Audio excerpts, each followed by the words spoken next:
যে এক দল খেয়ে গিয়েছে আরেক দল খাওয়ার জন্য রেডি হয়ে আছে। তো এখানে কি আমি কোনো দলের নাম বলেছি?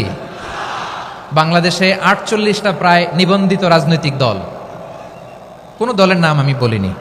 কথাটাকে আমি জেনারেল রেখেছি। দায়ীদের বৈশিষ্ট্যই এটা, দায়ীরা জেনারেলি কথা বলে, যার যেই মেসেজ নেয়ার তারা সেখান থেকে নিয়ে নেয়।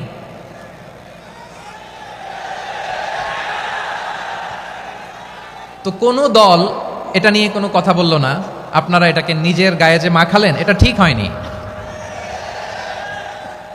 আমি বলবো যে এটা খুবই অনভিপ্রেত হয়েছে। কোনো দলকে টার্গেট করে বা কোনো দলের পক্ষে আমরা কখনো কথা বলি না। আমরা কোরআনের পক্ষে কথা বলি, ইসলামের পক্ষে কথা বলি, ঠিক কিনা বলেন?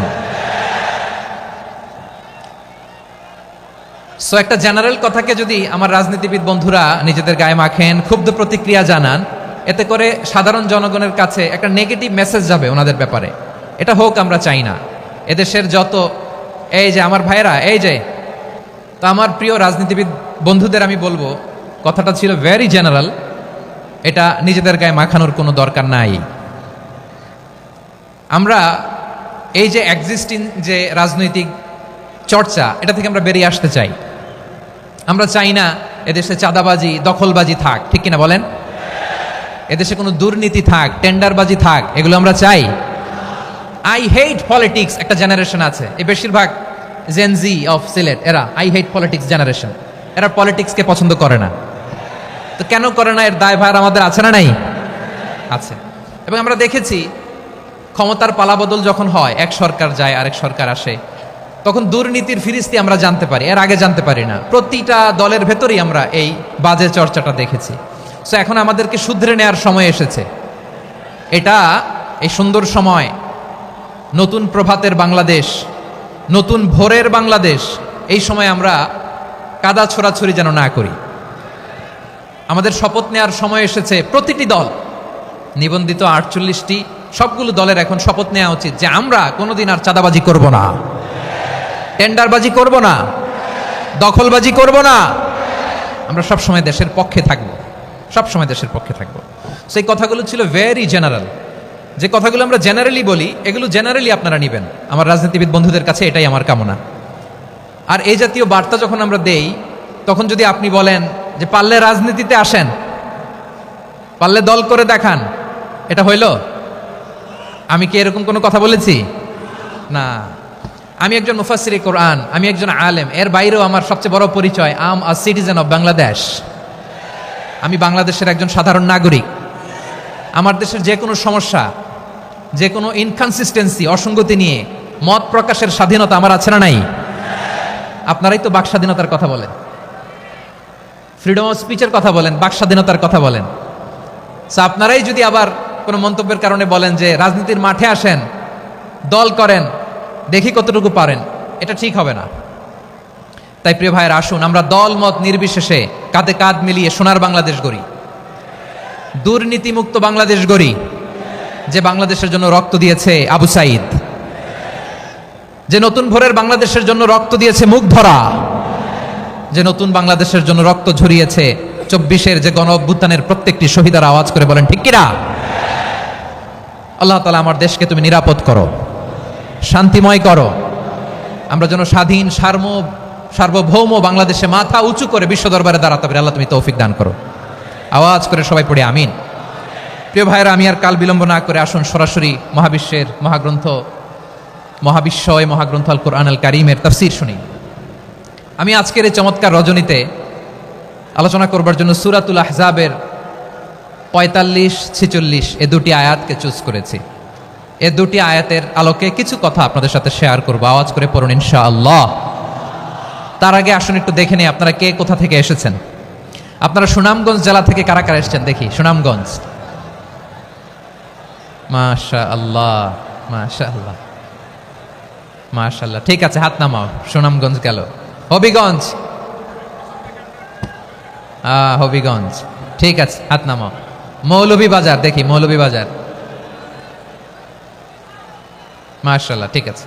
এবার সিলেটের কারা কারা দেখি।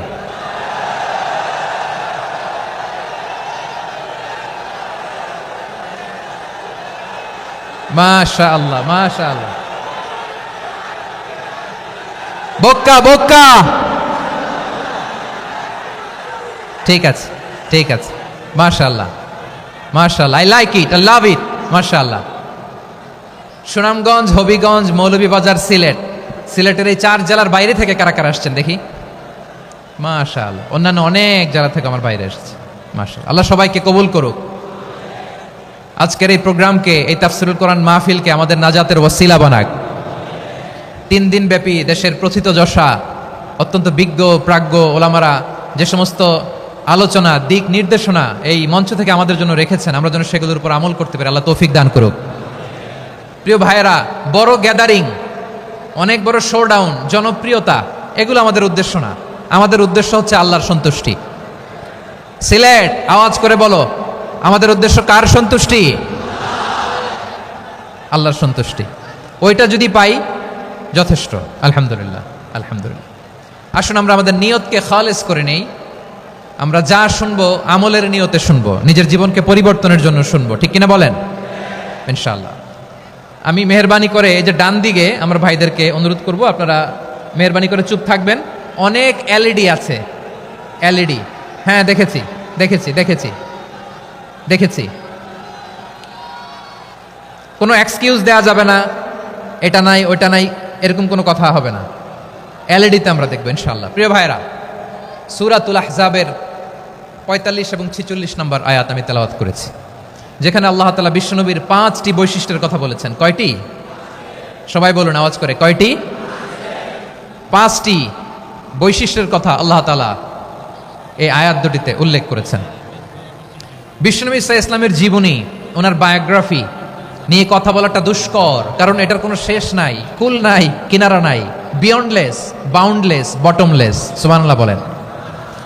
কারণ তিনি তো এমন নবী যিনি হ্যাঁ বললে এটা শরীয়তে হালাল হয়ে যায়। নবীর মুখ দিয়ে যদি বেরোয় হ্যাঁ, নাম, ইয়েস, তাহলে এটা হালাল, ঠিক কিনা বলেন? এ নবীর মুখ দিয়ে যদি না বের হয় যে না, নো, তাহলে এটা শরীয়তে হারাম হয়ে যায়। কেমন নবী আমরা পেয়েছি, যিনি হ্যাঁ বললে হালাল, না বললে হারাম, যিনি সাব্বাবা, এই আঙ্গুলি উপরের দিকে উঁচু করলে চাঁদ ভেঙে 2 টুকরা হয়ে যায়, যে নবী জমিন থেকে পা উঁচু করলে আল্লাহর আরশে মেরাজে চলে যায়, এমন নবীর উম্মত আমরা হয়েছি। যে নবীকে বাদ দিলে কোরআন বোঝা যায় না, কারণ এ নবীর উপরই কোরআন নাজিল করেছে কে? এ নবীকে বাদ দিলে হাদিস বোঝা যায় না, কারণ হাদিস তো এ নবীর মুখনিসৃত পবিত্র বাণী। সুবহানাল্লাহ পড়েন। এ নবীকে বাদ দিলে জান্নাত চেনা যায় না, কারণ জান্নাত তিনি চাক্ষুষ দেখে এসে আমাদেরকে মেরাজ শেষে বর্ণনা করে শুনিয়েছেন।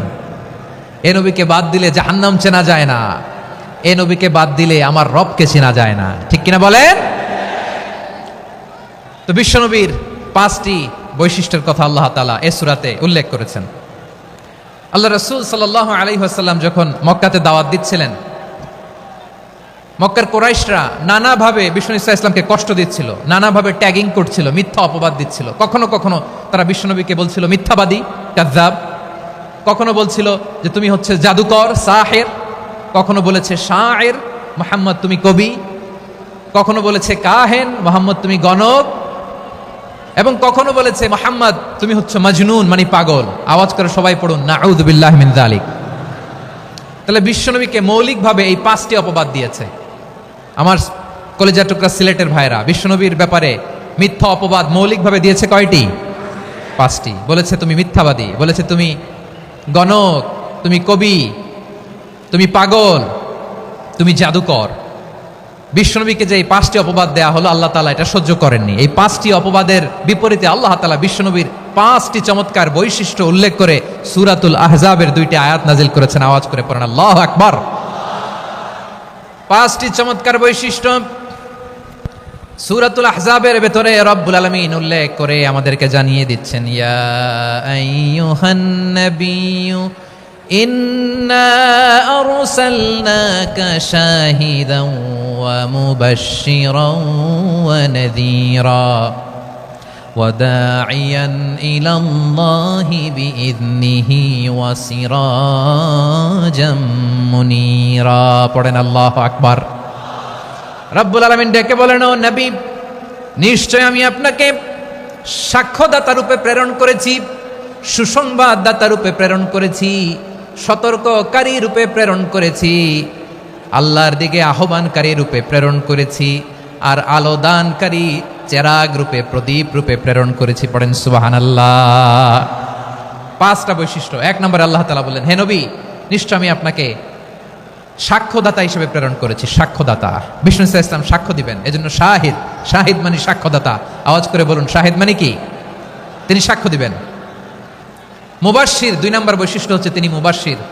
মুবাশশিরুম বিরাহমাতিল্লাহি ওয়া বিল জান্নাহ, তিনি আল্লাহর রহমতের সুসংবাদ দেন, তিনি আল্লাহর জান্নাতের সুসংবাদ দেন। সুবহানাল্লাহ পড়েন। 3 নম্বর বৈশিষ্ট্য হচ্ছে নাযীর, তিনি সতর্ককারী, ওয়ার্নার, তিনি সাবধান করতে এসেছেন, রিমাইন্ডার দিতে এসেছেন যে আল্লাহর পথে যদি না চলো, শিরকি কাজ যদি না থামাও, তাহলে এমন আযাব আসবে আল্লাহর পাকড়াও থেকে তুমি বাঁচতে পারবে না। তিনি নাযীর। বিষ্ণু ইসা ইসলামের 4 নম্বর বৈশিষ্ট্য হচ্ছে দাঈয়ান ইলাল্লাহ, তিনি আল্লাহর দিকে আহ্বানকারী। এই যে আমরা আমাদেরকে পরিচয় দেই যে আমরা দাঈ, বলি না? বলি যে উনি হচ্ছেন একজন দাঈ ইলাল্লাহ। বহু বচন আমরা বলি আদ-দুআত ইলাল্লাহ, এটা কোরআনের এই আয়াত থেকে এসেছে। সুবহানাল্লাহ পড়েন। ওয়া দাঈয়ান ইলাল্লাহি বিইذনিহি, আল্লাহর আদেশে বিষ্ণু ইসা ইসলাম আল্লাহর দিকে মানুষকে ডাকেন। এবং বিষ্ণু ইসা ইসলামের 5 নম্বর বৈশিষ্ট্য হচ্ছে সিরাজাম মুনীরা, আলোদানকারী প্রদীপ, আলোকদীপ্ত প্রদীপ, যে আলো দিয়ে তিনি গোটা বিশ্বকে আলোকিত করেছেন। আওয়াজ করে পড়েন আল্লাহু আকবার। তাহলে মোট 5টি বৈশিষ্ট্য নিয়ে আমরা কথা বলবো বিশ্বনবীর। আওয়াজ করে বলুন কয়টি? 1 নম্বরে হচ্ছে শাহিদ, বিশ্বনবী সাক্ষী দিবেন। কি দিবেন? He will be witness for all prophets and for us, তিনি নবীদের উপরও সাক্ষী দিবেন, আবার উম্মতের উপরও সাক্ষী দিবেন। সুবহানাল্লাহ পড়েন। কিয়ামতের দিন আল্লাহ তাআলা প্রত্যেক নবীকে জিজ্ঞেস করবেন যে তুমি কি তোমার উম্মতের কাছে আমি যা যা পৌঁছাতে বলেছিলাম পৌঁছিয়েছো? নবীরা বলবে আল্লাহ আমি পৌঁছিয়েছি। নবীদের কথা ঠিক কিনা, সত্য কিনা, এর সপক্ষে তখন বিশ্বনবী সাক্ষী দিবেন। সুবহানাল্লাহ পড়েন।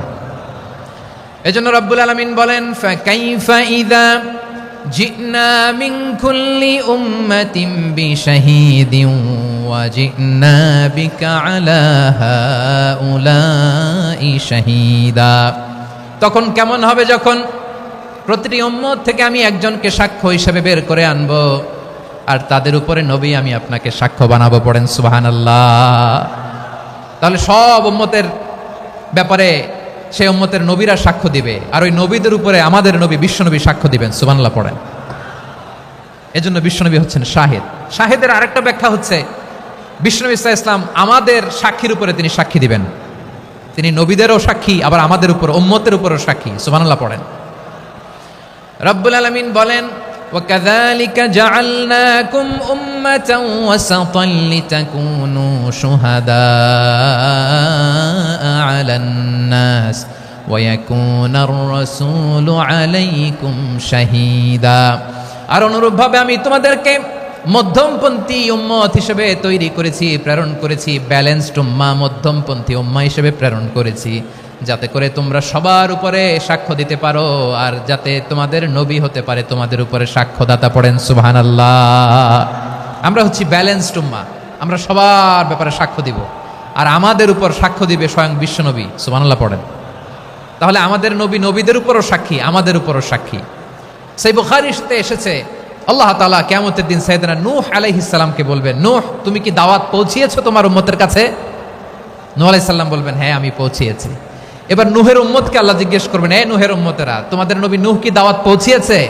নূহের উম্মত বলবে না আল্লাহ, আমাদের কাছে কোনো সতর্ককারী আসে নাই, কোনো নবী টবি আসে নাই, কোনো দাওয়াতও আমরা পাই নাই, আপনারাও চিনি নাই, জান্নাতও চিনি নাই, জাহান্নামও চিনি নাই।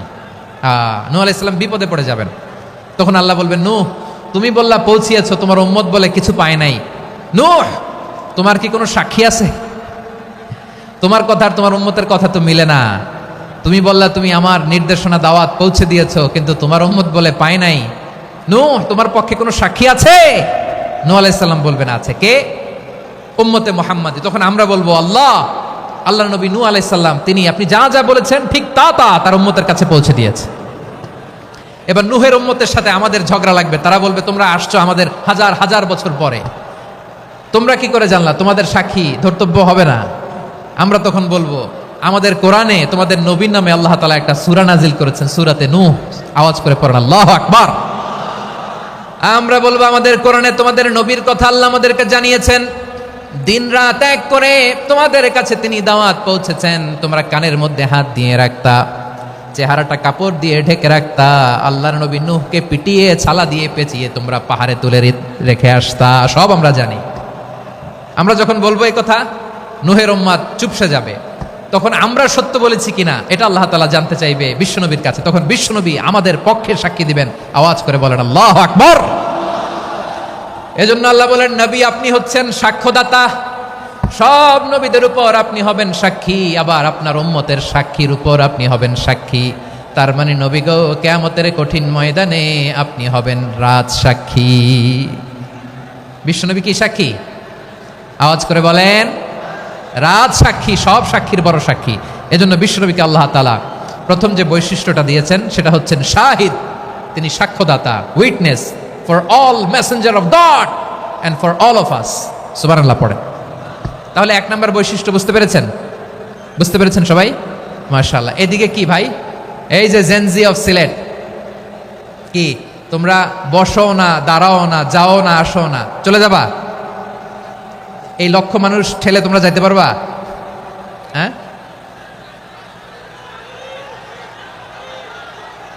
বসো বসো, বসতে হবে।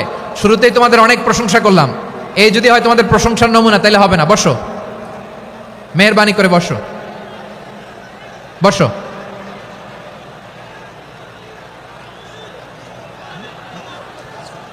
আওয়াজ করে তাকবীর দেন, আওয়াজ করে পড়েন লিল্লাহে তাকবীর।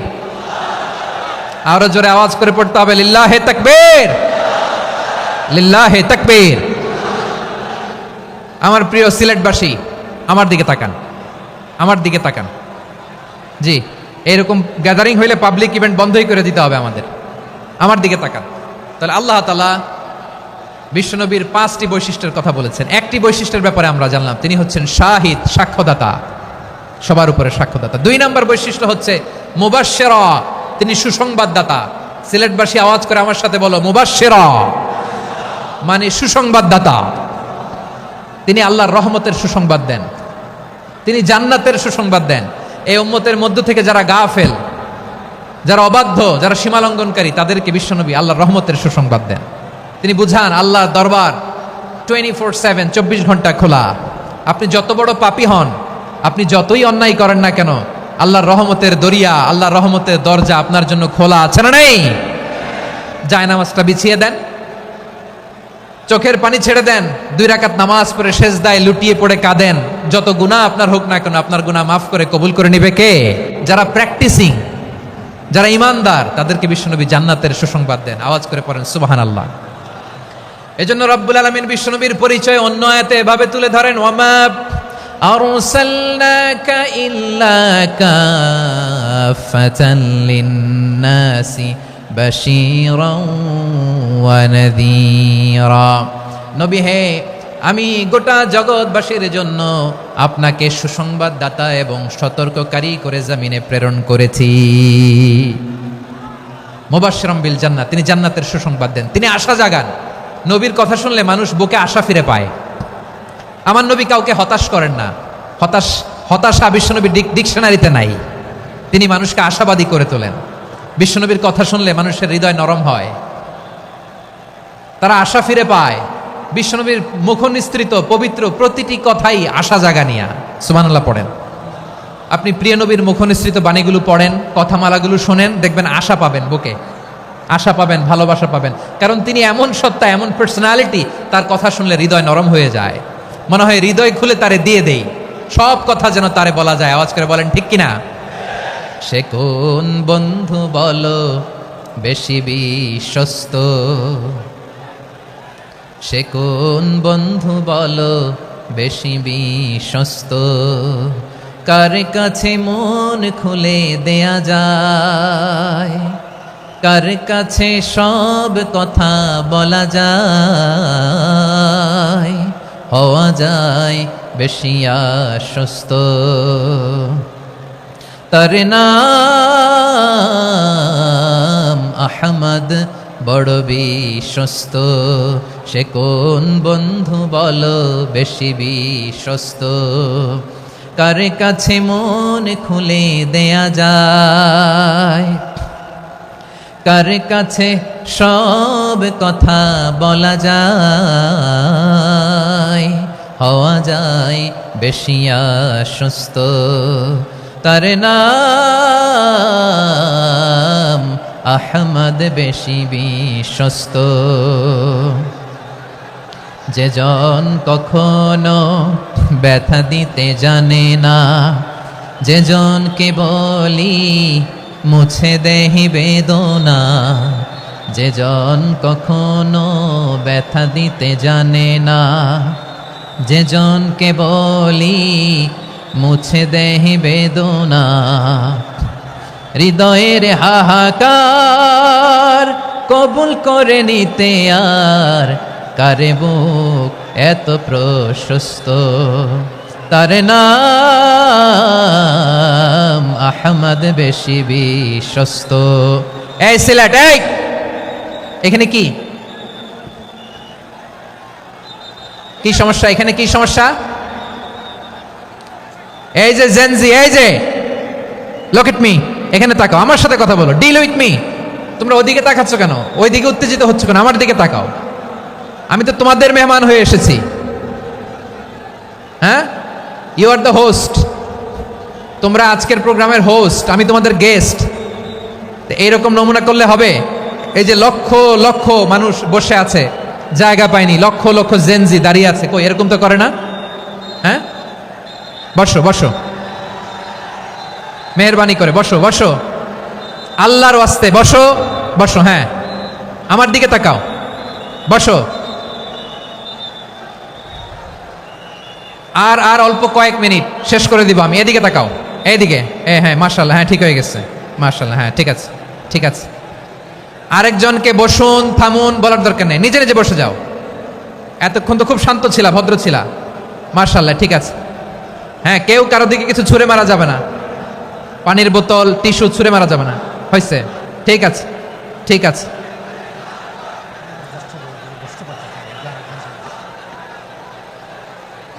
মাশাআল্লাহ, মাশাআল্লাহ, হ্যাঁ ঠিক আছে। আমি জানি এগুলো ভালোবাসা, এই ভালোবাসাগুলোই ডুবাবে আমারে।